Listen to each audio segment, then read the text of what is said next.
평택연합뉴스 최혜민 기자 박항서 베트남 축구 국가대표팀 감독이 13일 경기 평택시청을 깜짝 방문했다.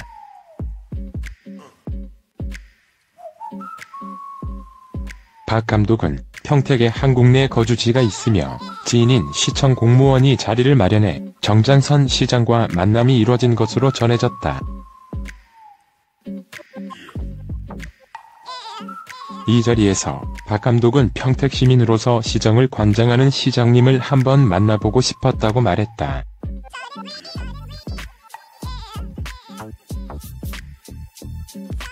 정 시장은 베트남에서의 활약을 관심 있게 보고 있었다며 우리 교민이 많이 거주하는 베트남과 다양한 상호 교류 활동을 펼칠 계획이라고 답했다.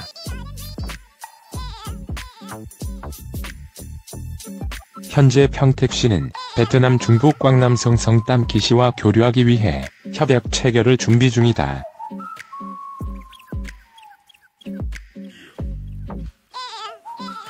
땀키시는 베트남전 당시 한국군의 현지 민간인 집단 학살이 벌어진 곳으로 알려졌다.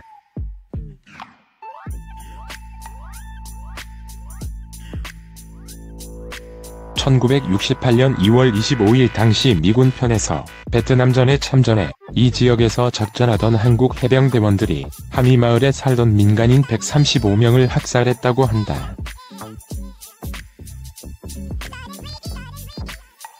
평택시는 땀키시의 자원봉사 인력 교류와 보건의료 분야 지원 등을 계획하고 있다.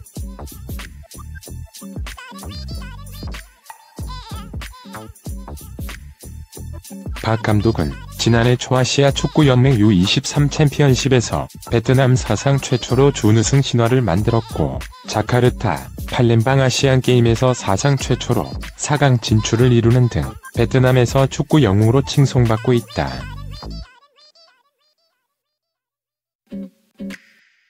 조이뉴스24 김지수 기자 박항서 베트남 축구대표팀 감독이 베트남에 오는 2022년 카타르 월드컵 본선 진출 가능성에 대해 아직은 준비할 부분들이 더 많다는 의견을 내놨다.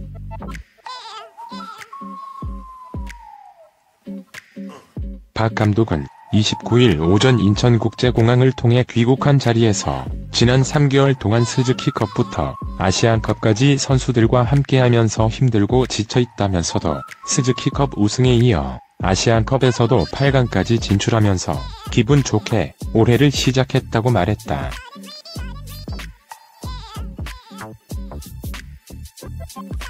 박 감독이 이끄는 베트남 축구대표팀은 지난 24일 일본과의 2019 아시아 축구연맹 AFC 아시안컵 8강전에서 0-1로 석패했다. 하지만 베트남 축구 역사상 처음으로 아시안컵 조별리그 통과 후 토너먼트 다음 단계 진출이라는 성과를 냈다.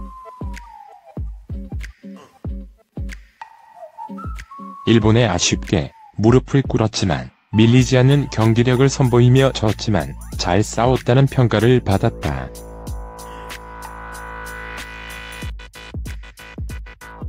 한국은 물론 베트남 현지 언론도 아시안컵 8강 진출을 이끌어낸 박 감독에게 큰 찬사를 보냈다.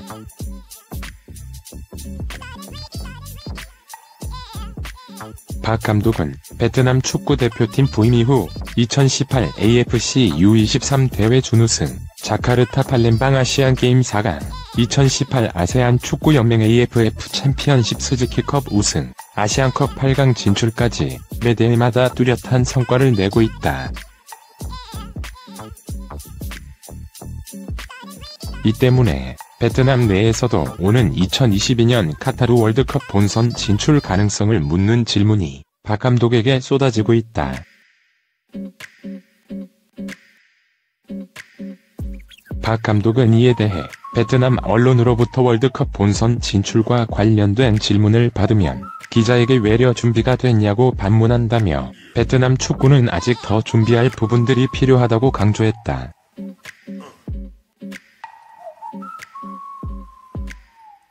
박 감독은 또 베트남이 스즈키컵 우승과 아시안컵 8강에 진출했다고 해서 아시아 톱레벨이라고 생각하지 않는다며 저는 항상 베트남 축구협회 고위 관계자와 언론을 통해 베트남이 앞으로 10년을 내다보고 10에서 15세 어린 선수들에게 집중 투자를 하는 등 장기적인 계획을 가지고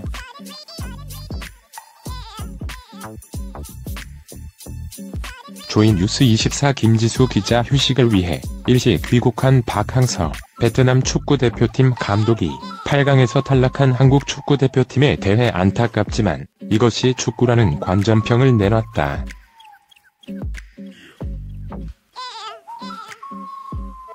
박 감독은 29일 오전 인천국제공항을 통해 귀국한 자리에서 일정이 맞아 지난 25일 한국과 카타르의 아시안컵 8강 경기를 현장에서 관전했다며 우리 선수들이 열심히 잘했는데 상대 슈팅 한 번에 아쉽게 무너졌다고 말했다.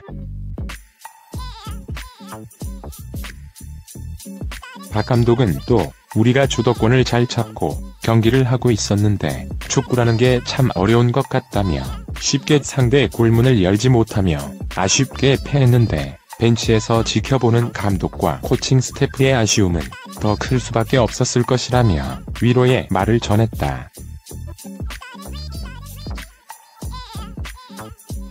박 감독이 이끄는 베트남 축구대표팀은 이번 2019 아시아 축구연맹 AFC 아시안컵에서 이란, 이라크, 예멘 등 만만치 않은 상대들 속에서도 1승 2패를 기록하며 와일드카드로 16강 진출에 성공했다. 16강에서는 요르단을 승부차기 끝에 제압하면서 베트남 축구 역사상 처음으로 아시안컵 조별리그 통과 후 토너먼트 다음 단계 진출이라는 업적을 남겼다. 박 감독은 작년부터 이번 아시안컵까지 고국에서 많은 응원을 보내주신 덕분에 저도 베트남에서 좋은 성적을 낼 수 있었다며 올해도 기쁜 소식을 전해드릴 수 있도록 최선을 다하겠다고 감사 인사를 전했다.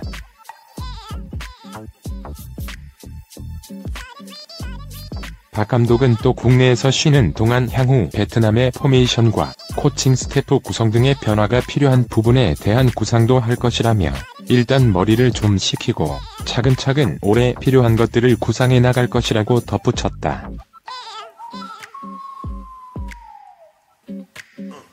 스포츠 서울 정다워 기자, 박항서 효과가 아시아 전역에 영향을 미치고 있다.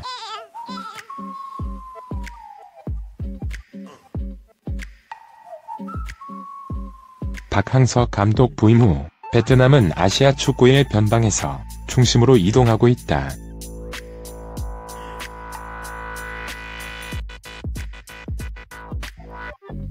베트남은 2018년 아시아 축구연맹 AFC 23세 이하 챔피언십 준우승을 차지했고 자카르타 팔렘방 아시안게임 4강에 올랐다.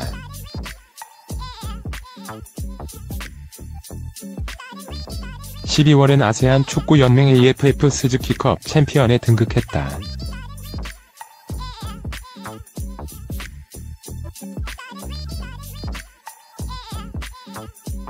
최근에는 아시아 최대 무대인 아시안컵에서 8강에 오르는 기염을 토했다.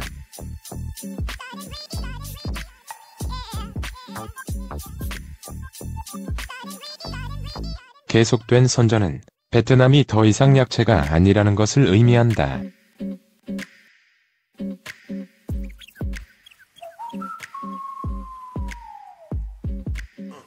베트남은 이제 아시아에서 나름의 경쟁력을 갖춘 팀이 됐다.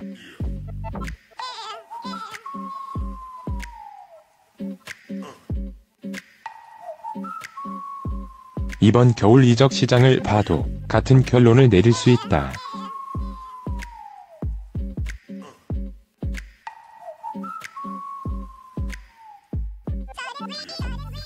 베트남 선수들이 국내를 떠나 아시아와 세계 다양한 무대로 떠나고 있다.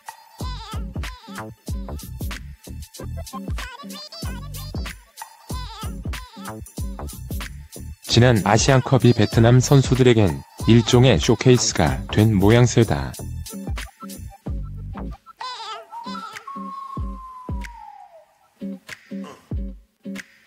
베트남 에이스인 응유엔, 꽝아이는 스페인 데포르티보 알라베스에서 입단 테스트를 받는다.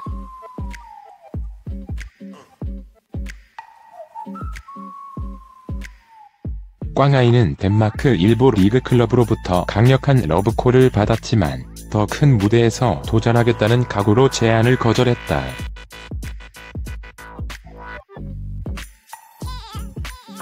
인천도 꽝아이 영입에 관심을 보였으나 꽝아이의 스페인 도전 의지를 꺾을 수 없었다.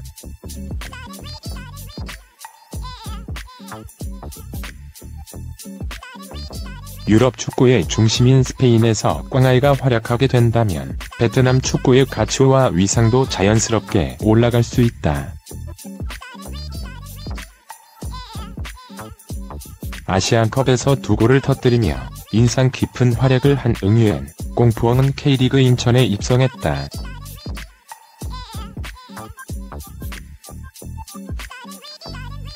꽁푸엉은 신장 168cm의 단신이지만 빠르고 기술이 좋다.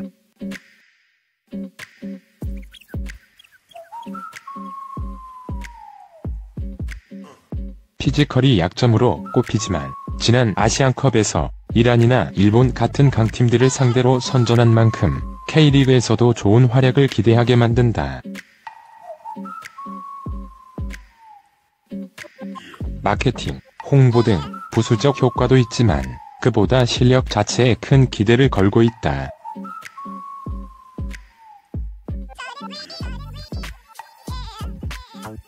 K리그 인천과 강원에서 빛을 보지 못한 쯔엉은 태국 최고의 명문 부리람 유나이티드로 이적했다.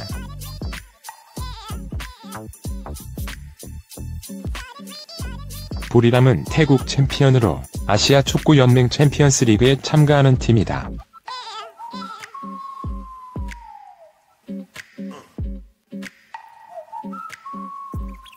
태국 리그에서는 가장 화려한 스쿼드를 갖추고 있다.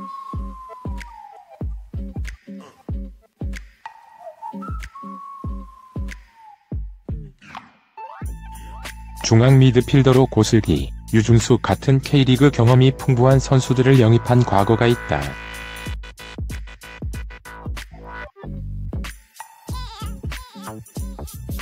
부리람은 정의 기량을 높이 평가하고 아시아 무대에서도 통할 수 있다는 확신을 품었다.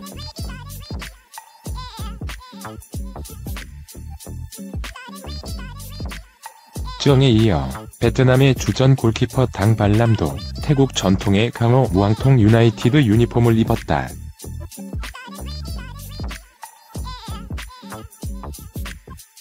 구단 역사상 골키퍼 최고액 연봉인 12만 달러 약 1억 3천만 원을 수령하는 것으로 알려졌다.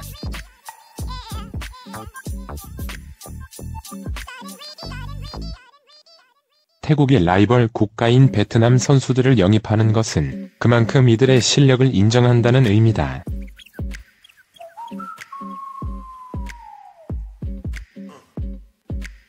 베트남에서 도전하는 한국 지도자들도 점점 늘어나고 있다.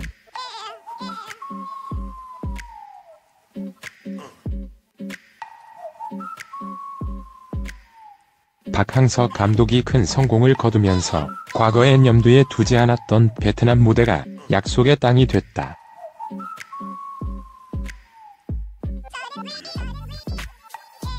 정혜성 감독은 호치민 FC 감독으로 부임했다.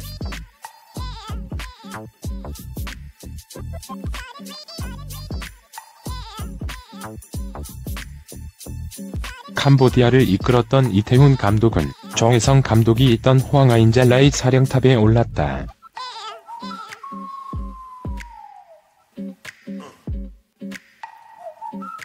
올해에는 이흥실 감독이 승격팀인 비에테를 맡게 됐다.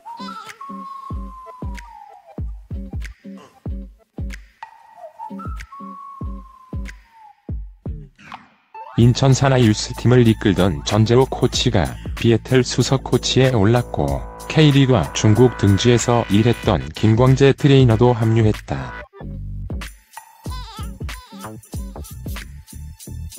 국내 유소년 축구의 산실로 불리는 김익태 축구센터는 베트남 유소년 육성 아카데미 PVF와 손을 잡고 국내 베트남 다문화 가정 유소년 축구 교육을 실시하기로 했다. 박항서 감독이 만든 큰 성공이 베트남과 한국 등 아시아 전역에 걸쳐 큰 연결고리가 되고 있다.